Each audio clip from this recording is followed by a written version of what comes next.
CJ McCollum just got paid, stretching his contract out until 2024, I believe. And so now the Blazers have locked in Dame and CJ into the mid-2020s. And the first thing you gotta ask is, can these two hold up? I think so. I mean, they're both really good shooters. They're both very skilled. And neither one of them have had injury problems. I mean, CJ is about to turn 28. Dame is 29. And they've both been kind of Iron Men throughout their careers so far. So I do trust that Portland is not going to be in a situation where it's like 31 or 32-year-old Dame who has suddenly dropped off, or a similar thing for CJ. And when I look at CJ's contract, yeah, he's going to be getting paid over $30 million starting in 2022, but the cap is going to keep going up somewhat here. I mean, I think to get a guy as good as CJ not on a max deal for whatever that's going to be in a couple of years, I think that's pretty good for Portland, and they kind of had to do this anyway. What were they going to do? Let CJ walk or trade him and just hope that they could get another star next to Dame? Like, that wasn't going to happen. So I'm totally fine with this. And I guess the other thing could have been, well, couldn't they have traded CJ for like some big that Dame could have played off of? I mean, the only thing I could ever really see in terms of reports for that was like Aaron Gordon. But I feel like you could make a trade for a guy like that without giving up CJ at all. So I like the move there.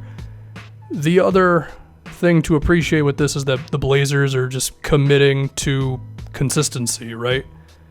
Which, I mean, we saw it kind of go south for the Raptors eventually with that, and eventually they got, fortunate because of the Kawhi trade. But Dame and CJ are better than Lowry and DeRozan, and Dame might be a top 10 player who I think could have one astronomical season left in him. I mean, he's not even 30 years old yet.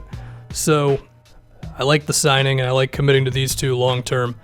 The other thing to look at now is the position that the Blazers are in to trade for a third star, which has been one of my favorite topics for the last couple of years. I guess first off, we can argue, is Nurkic a star? I don't think he is. I think he's a good player, potentially even very good, but a star is a star. Am I going to rely on Nurkic to have some 27 and 14 series against a really good playoff team? No. So anyway, something big, whether it's like Bradley Beal, although there's definitely pushback on a Beal trade in terms of what you'd have to pay him, on top of can Dame, CJ, and Beal all work? But I think these are the things Portland has to ask themselves, because to me, what this team needs, and I'll get into their assets in a second, but what this team needs to me is, number one, a third real scoring option. It seems like Rodney Hood is that guy for this season. Rodney Hood's not a bad player, but they need somebody who can give them over 20 points in a playoff series against Houston, Golden State, the Clippers, the Lakers. And I think that guy needs to be able to create his own shot and play off of Dame and CJ. I think they need other things as well. I think they also need their own version of like PJ Tucker or Draymond. Just that guy who's not going to take as many shots but still space the floor out, or in the case of Draymond, be a really good passer. I think they wanted that guy to be either Aminu or Harkless, but those two just aren't good enough on offense. So, anyway, the assets Portland has. They have Whiteside and Bazemore's expiring contracts, both of them making either basically $20 million or over $20 million, so there's your salary filler right there. Of course, because they're both expiring, some team would be willing to take that on. They have all of their first-round picks until like the mid-2000s, 2020s, whatever. And then between Zach Collins, Skal Labissiere, Anthony Simons, Nasir Little, Gary Trent Jr., they have a lot of young dudes who are really interesting. Now, they're going to need at least one of these dudes to pop, and I think the best bet is Zach Collins, and apparently Anthony Simons, because they keep talking like he's the next coming of something on Twitter and wherever else. So maybe he's just really good, and then that could allow them to make a move for whoever. I think another thing to look at, while unfortunately Nurkic is going to miss a lot of this season, his contract is amazing for where he's at. I think when that contract was signed, there was a lot of, oh god, this team is now even more expensive. But now that they're getting away from those blah deals that they made in the past, Evan Turner and whatever else, Nurkic's contract looks great. He's making $14 million in 2021. That's less than Clint Capella, and you can argue he's better than Capella. And once again, I mentioned Clint Capella in a video randomly. But basically what I'm getting at is in 2021, as of right now, the only money that they're committed to are Dame, CJ, Nurkic, Rodney Hood's player option, and then guys on their rookie contracts, which comes out to about $94 million. So if they didn't make a trade, I would still be disappointed. But they wouldn't be that far away from actually being able to get a free agent, especially if RealGM.com is right, and in 2021, the salary cap is going to be like $117 million. So if the Blazers were really determined to get off of money, could they actually get like a, big-time free agent?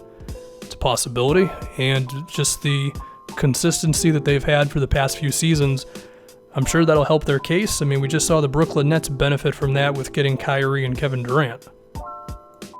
So it's all looking pretty good. Now, as far as random trades that I could think of, I've seen Blake Griffin talked about on Twitter. From a money standpoint, there's a lot of reasons to not trade for Blake Griffin, and I probably would not have the guts to do it.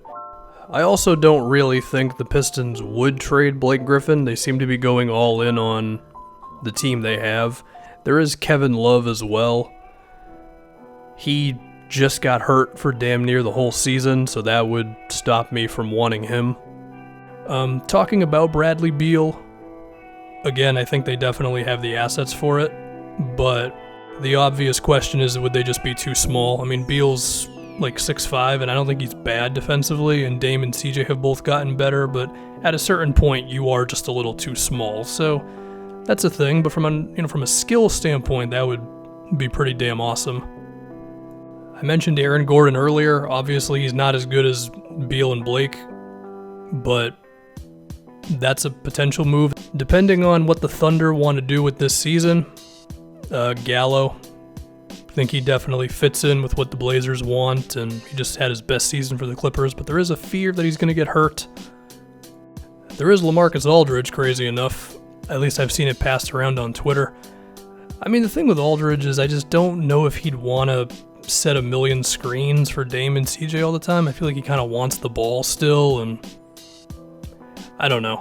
Call me a little down on the LaMarcus Aldridge as the savior of the Blazers in 2020. So yeah, I don't know. And there will definitely be others that I just missed because I just did a quick little glance at the NBA and whatever. But yeah, Portland's in a good spot. I like the committing to both of these guys. They're healthy. I think they'll age really well. And they're in a prime position to make some moves, and hopefully they do, because I would love to see Damian Lillard just have a real chance at the title.